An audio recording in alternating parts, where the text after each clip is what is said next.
Hello everyone, welcome back to the channel Read with me. I hope you all are doing really great. Today I am here back once again with another short story from the collection How I Taught My Grandmother, written by Sudha Murty. So let's start the story. Who is great? Whenever I teach my class, I make sure that everyone participates in the question answer session. I normally teach for 40 minutes, and the last 20 minutes I keep open for debates, questions, and answers. This way, students learn to express their opinions in front of others, and the teacher also understands how much the students have learned.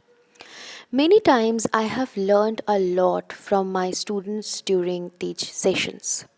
Sometimes their questions are so difficult I'm not able to answer. Then I tell them that I will refer to my books and answer the next day. Frequently, after the class, I tell a story which leads to debates. Once I made a statement. Many a times there is no perfect solution for a given problem.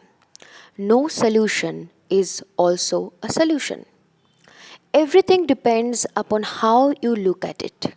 We make judgments on others depending upon what we think of them. My students immediately objected to this statement. Convince us, they said. Okay, I will tell you a simple story. This happened many centuries back. There was a beautiful girl called Ratna Prabha who was rich and bright. She completed her studies and asked her teacher, "What shall I pay you as Guru Dakshina?" Her teacher replied, "Your father has already paid me. You don't have to worry." Ratnaprabha insisted, and the teacher was upset. He said to himself, "I want to test the courage of this girl. Let me put a difficult condition which she will not be able to fulfill.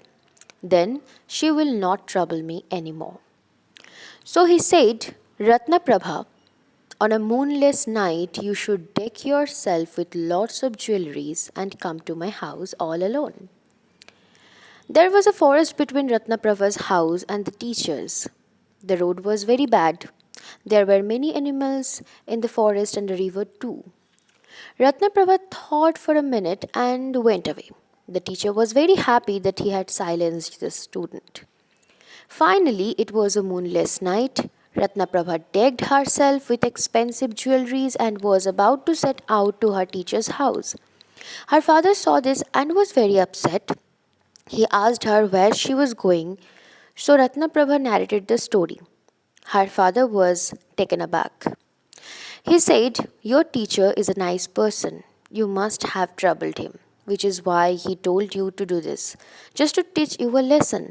I know him well. I will explain to him tomorrow. Don't go. He will understand and he will pardon you. You are like a daughter to him." Ratnaprabha did not listen. She insisted on going all alone, as she had promised she would. There were many animals in the forest, but she had made up her mind and kept walking. Suddenly, she was stopped by a young thief. He had never seen so many expensive ornaments and was delighted by the amount of money he would make that night. He stopped her and told her his intentions. Ratnaprabha was unperturbed. She said, "I promised my teacher I would go to him wearing all these ornaments. I will give them to you when I come back from my teacher's house. I always keep my word." The thief was surprised and let her go. But he followed her secretly to know what happened next. Ratnaprabha knocked on the door of the teacher's house. He opened the door and was surprised and sad to see her. "I thought you would take it as a joke. It was only a I thought you would take it as a joke. It was only to discourage you. I never thought you would come here against all the odds. Please go back home. I will bless you, my child. You are a woman of your word." Ratnaprabha turned to go back when the thief appeared before her. She said to him, "I promised to give you all my ornaments. Please take them." The thief smiled and said, "You are an unusual woman. I don't want anything from you. It is difficult to meet people like you." Ratnaprabha came home. Her father was waiting at the doorsteps. She described everything to him. Her father was proud and happy. He said, "You are courageous and you kept your word. Come inside and take rest. You have traveled a lot today." When I completed the story, my students were not impressed. They said, "What is great in this story? There is a headstrong girl, a foolish teacher, an impractical thief, and an irresponsible father. What do we have to learn from this story?" I told them, "That is how you view things. I understand the story in a different way. Courageous Ratnaprabha, kind hearted teacher, generous thief, and a responsible father who values his daughter's words. Who do you think was the greatest person in this story?" A lot of noise broke out in the classroom. The students started debating and arguing amongst themselves. I was smiling and looking at them. One group got up and said, "Madam, we think Ratnaprabha was great because she was aware of all the difficulties and yet did not change her mind. She was opposed by her father, scared by the thief, worried about the animals in the forest, but still she believed that Guru Dakshina should be given to her teacher. We only hope, madam, you will not ask such a Guru Dakshina from us." The whole class burst into laughter. I didn't answer. Another group immediately got up and argued, "We don't agree. There was nothing great about Ratnaprabha. She was a headstrong girl. The thief was the greatest person because a thief usually robs people without asking their victims or worrying about what happened to them afterwards. There is some bond between the teacher and Ratnaprabha and between Ratnaprabha and her father. They had some commitment to each other, whereas the thief was not a part of the system. So we think the thief was the greatest personality." Before they could complete, another group got up and argued for the teacher. The teacher was the greatest. He told Ratnaprabha not to worry about the fees.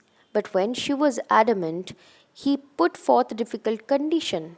When she came, he was surprised and worried. He did not ask anything else. He blessed her wholeheartedly.